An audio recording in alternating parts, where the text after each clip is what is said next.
Good morning. Thank you for being here. Sunday evening, I received a telephone call from my former colleague, Mark Meadows, now the Chief of Staff at the White House, who asked me to put together a group of 8 to 10 members for the purposes of having a briefing in the Schiff at the White House. I indicated to him that I would consider that. I talked to the Speaker about it.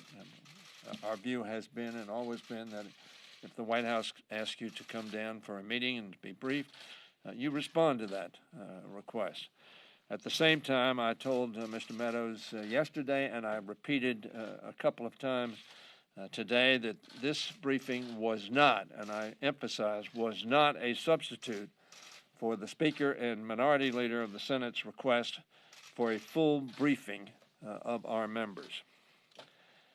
At any time when you have a threat to American personnel, whether they be military or civilian, it is a serious matter and needs to be taken with the utmost importance and utmost concern.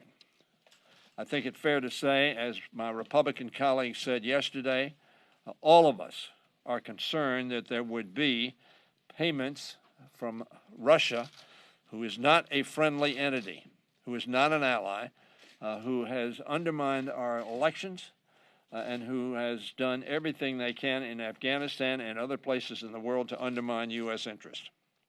It is therefore very, very troubling when you have information that is given that indicates that there are payments being made to specifically target U.S. personnel, particularly armed services personnel.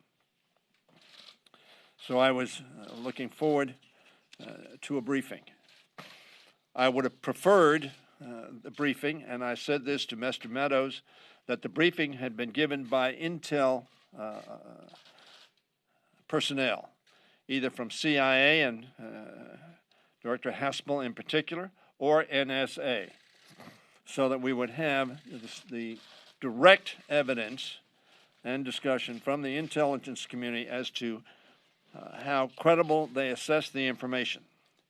But I also agree with John Bolton, who said it was inconceivable from his perspective that there is not a cause for briefing on this matter of such importance. Apparently that did not happen. The President called this a hoax publicly. Nothing in the briefing that we have just received led me to believe it is a hoax.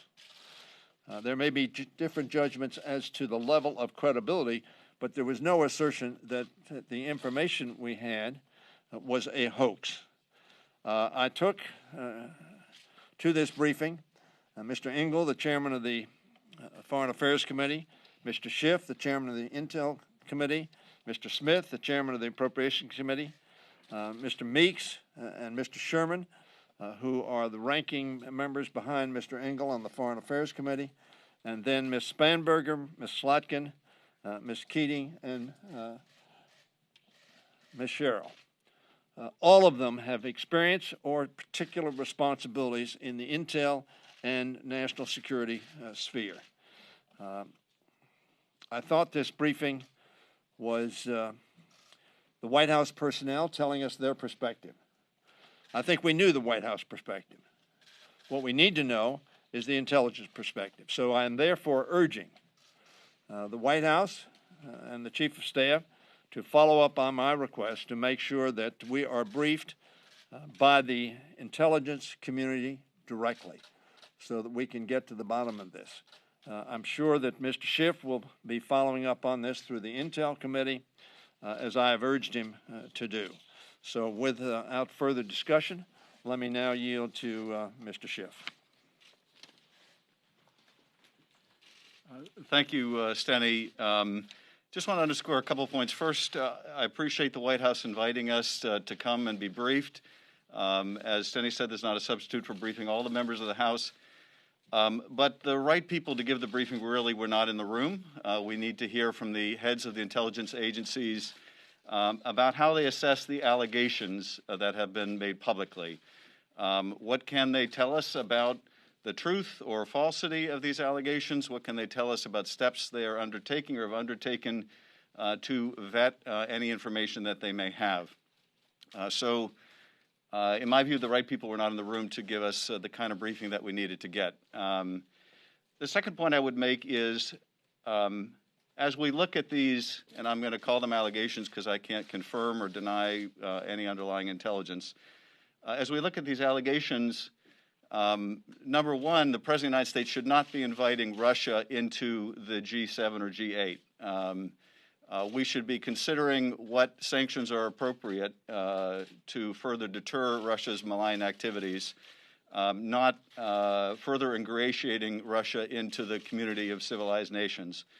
And I find it inexplicable in light of these very public allegations that the President hasn't come before the country and assured the American people that he will get to the bottom of whether Russians are putting a bounty on the heads of American troops, and that he will do everything in his power to make sure that we protect American troops. I do not understand for a moment why the President isn't saying this to the American people right now and is relying on, I don't know, I haven't heard, I haven't been briefed.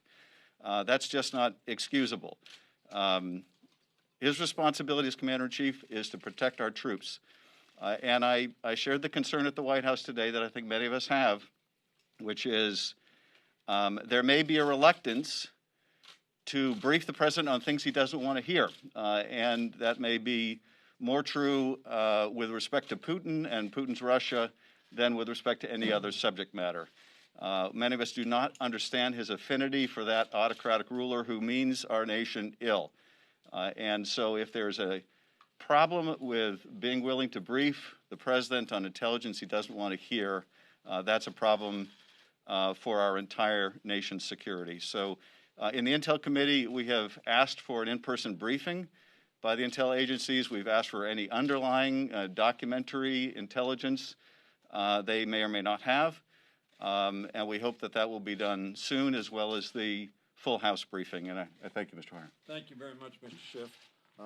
Mr. Adam Smith was with us as well, who is the chair of the House Armed Services Committee.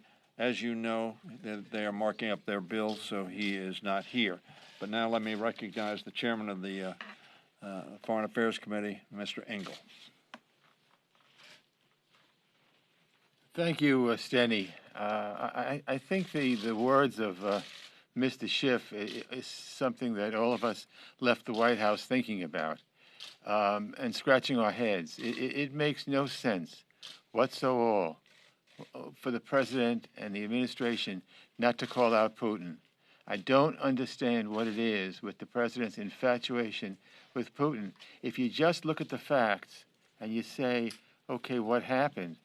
I mean, it comes into question the fact that there was a bounty put on American troops. If that isn't something to go crazy about, then I don't know what is. But instead of the President apparently telling Putin how upset we are and how we're not going to stand for this, we get nothing. We get perhaps the President knows something, perhaps he doesn't know anything, perhaps he reacted a certain way, perhaps he doesn't or didn't. It just makes no sense at all. And I think anybody, any fair-minded person who looks and sees what we're dealing with will scratch their heads and say, why isn't the President condemning Putin, or at least questioning what happened, or demanding an answer from Russia, demanding an answer from Putin, talking about the things that Putin has done? When it comes to Vladimir Putin, this President just seems to think that he's the greatest thing going. I don't understand it, and nobody understands it. So we had a nice discussion today, but I think the American people deserve to know, why doesn't the President question Putin? Why doesn't the President condemn what Putin has done? Why doesn't the President stand up for the United States? I mean, for God's sake, these are our soldiers, and if we're not going to protect them, what are we going to do? So it really kind of left me with no answer, didn't really come away knowing anything more than I knew before. And it's just too bad. And I think that we will eventually get an answer, because I think the American people will demand nothing less. Thank you, Steny. Thank you. Thank you, Mr. Engel. I also want to say specifically that, as I think all of you know, Ms. Spanberger and Ms. Slotkin have had direct involvement in the intelligence community. Ms. Slotkin worked in the White House for a number of years. Ms. Spanberger served overseas for the Central Intelligence Agency, and obviously also spent time at the agency, and both very knowledgeable. And Ms. Sherrill, I want to thank you for bringing your national security perspective to the meeting. The bottom line is this did not substitute for a larger briefing of all the members. After all, as has been pointed out, the central issue in this case was whether or not Russia is paying bounties to the Taliban for the purposes of killing American armed services personnel or civilians. We have no higher duty than to protect our men and women that we send into harm's way. This was a red flag. It either was not waived or the president ignored the wave. President Truman said the buck stops here. President Trump says, I never saw the buck. This is a serious matter, and we need to make sure that the members of Congress and the American public understand whether or not our relationship with the Soviet Union, with Russia, is compromised by the relationship between the president and Mr. Putin. That is a danger to our country, if that is the case. And this matter needs to be gotten to the bottom of. Questions? Chad? Thank you. Is the bigger question here the veracity of the intelligence, and I realize that these intelligence products are very complicated and there are sometimes dissenting opinions and so on, or whether or not the president, regardless of how accurate or the veracity of what was being delivered to him, should have known no matter what, and should have been briefed? Let me again quote John Bolton said this weekend that there is no conceivable way that the president was not briefed on a matter of such importance. That's his words, not mine.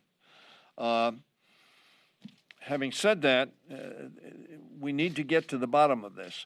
And as Mr. Schiff has said, as I've said, as all of these members agree, what we need is a briefing by the intelligence community to give us their assessment of the credibility of this information, and we need to know from the White House what action would have been taken. Excuse me? You guys really didn't learn anything. Mr. Engel said he didn't know anything more today than he knew before because of this briefing, and the briefers were so insufficient. I don't think we had any, that would be my view as well, that we did not receive any new substantive information. What did they say about the intelligence? Like, what was their explanation for it? How did they describe it, and what was their interpretation of the intelligence? I'm going to yield to Mr. Schiff, and the reason I'm going to yield to Mr. Schiff is not because I don't have an answer, but he is much more sophisticated in what answer we can give. Well, and some of my colleagues who came from the IC may want to jump in as well. Because they have not made public what holdings they have or don't have, I'm limited in what I can say. What I can say is that there are frequently times where a President of the United States will be briefed along with caveats. This is what the community has to say. This is our assessment. This is the limits of it. We have high confidence in it, or we have low confidence in it, or we have moderate confidence. But you don't deprive the president of information he needs to keep the troops safe because you don't have it signed, sealed, and delivered. And so I would certainly put this in the category that if you're going to be on the phone with Vladimir Putin, this is something you ought to know. Whether it's caveated or not, this is something you ought to know. If you're inviting Russia back into the G8, this is something you ought to know. I've got obviously mixed views on John Bolton, but I would certainly concur with the assessment that if the intelligence community had intel along the lines that is publicly reported, and the president is getting on the phone with Vladimir Putin time after time after time, and is welcoming Putin in the United States and back in the G8, this is information I think would be negligent to keep from him. Thank you. Let me just add, I failed to mention two other members of our delegation who were briefed this morning. Ruben Gallego from Arizona, who's a member of the Armed Services Committee, a Marine who served in Afghanistan and whose men and women were targeted. And Bill Keating, Chairman Keating is the chairman of the European Eurasian Subcommittee of the Foreign Affairs Committee. And I mentioned Mr. Sherman. Always good to go again. Were you given any assurances today that a briefing by intelligence officials would be given to all the members of the House and all the members of the Senate? Did you leave with any of those assurances? And why not, if they have not given those assurances? I mentioned this, as one of my members said, seemed to me every other thing you said was we need to brief the whole caucus. I mentioned at least 3 or 4 times. I was not given that assurance. I don't know that that will happen. And I don't know the answer to your question, why not? It should be. It would be in the best interest of every member of the Congress having as much information on this subject as possible. It is made, as I pointed out to Mr. Meadows, much more serious because of the relationship, whatever that might be, but it is not something that we are very confident of, between our president and Mr. Putin. And in that context, I think it would be incumbent upon the White House to comply with the requests of Speaker Pelosi and Leader Schumer to brief the entire caucus. And in addition, as I think all of us feel, by intel professionals. Were you given any assurances that the president was never briefed on this? It was never included in briefing materials. Was that the line at the White House today?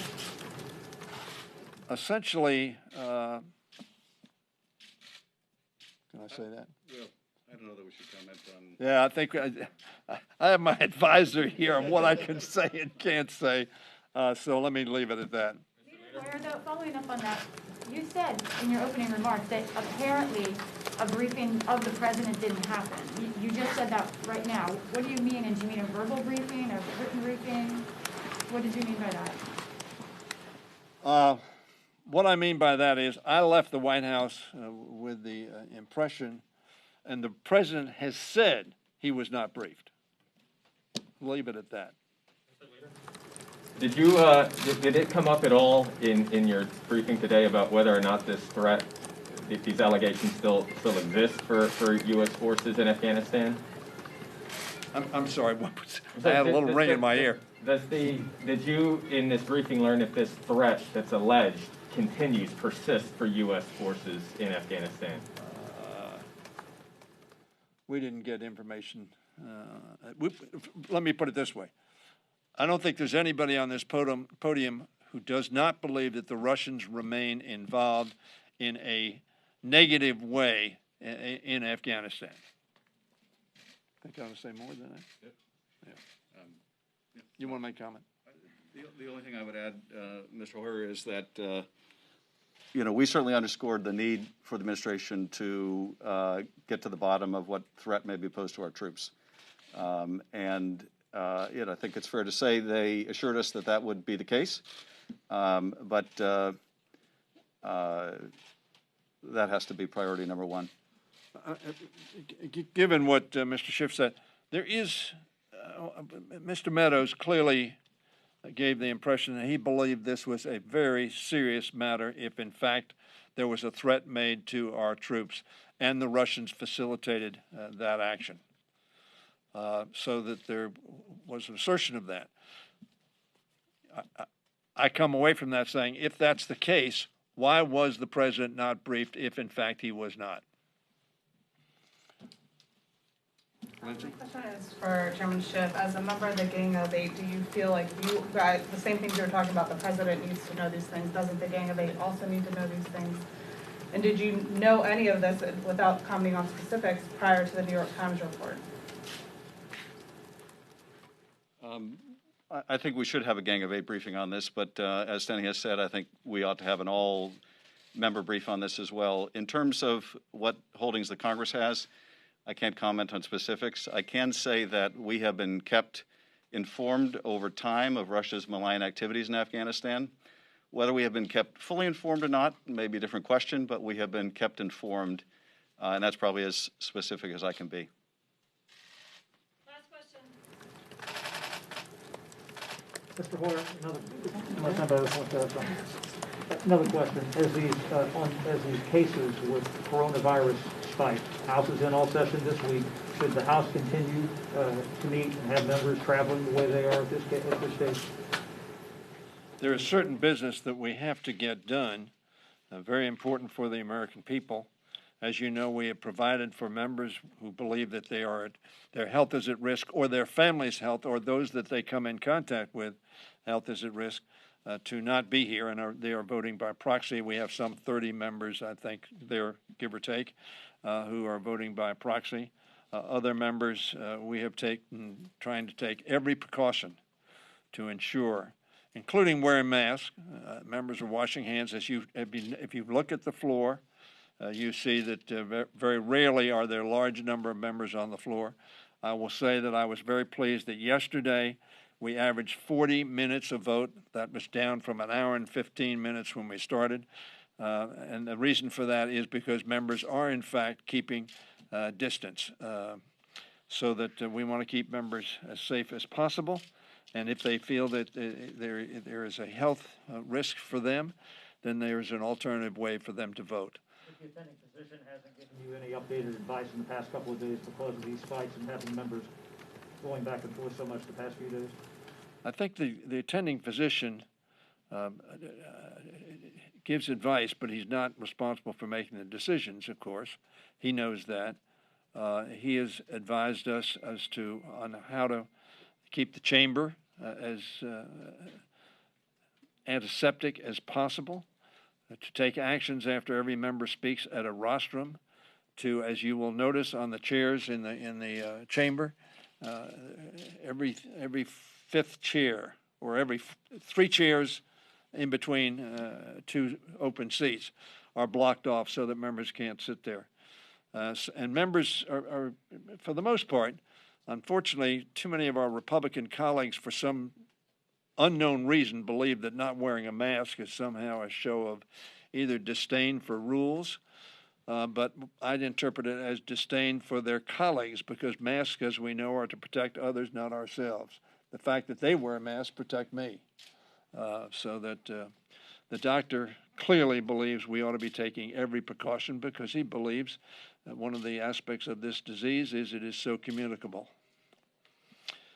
Thanks, everybody. I want to thank all of the members here who, on less than 24 hours notice, agreed to come down. They're all very much involved in the committees of jurisdiction, which will have personal responsibility for this issue that will not be put at rest until we have a full briefing from the intelligence community. We appreciate the White House comments and their views, but by the intel community itself. And again, I want to thank Ms. Spanberger and Ms. Slotkin and Ms. Sherrill for the expertise they brought to it, as well as Mr. Gallego, again, in theater, his troops attacked and targeted, and Mr. Keating, who raised a number of critical issues with reference to the actions by the president that are advantageous to Russia or can be perceived as such. And I want to thank, of course, the 2 members from the Foreign Affairs Committee as well. And, of course, Mr. Schiff, who is our expert. Thank you, Mr. Engel, as well. Thank you all very much. Thank you. One follow-up real quick. In the briefing, did they signify the difference between a briefing for the president and the presidential daily brief? Were those? No, I don't think so. Yeah. I'm looking at Schiff's. Well, because I don't want to say something that he knows the rules on what you're going to say. Well, I think the most that we can say is that we did discuss the issue of the President's daily brief as well as briefing to the President. I can't go into the subject matter of that conversation, but those matters were discussed. The only other point I would make generally about this president or any other president is you brief the president in the manner in which he or she receives information. If a president doesn't read the briefs, it doesn't work to give him written product and not tell him what's in it. So I don't want to comment on this particular case, but I just say it's not a justification to say that the president should have read whatever materials he has. If he doesn't read, he doesn't read. They should know that by now. And if something the president needs to know before he talks to Putin needs to be shared with him, it needs to be shared with him in the form that he takes it. And that's all I can say. I think on I that agree subject. absolutely with Mr. Schiff. Our focus was, what did the president know and when did he know it? However that was communicated.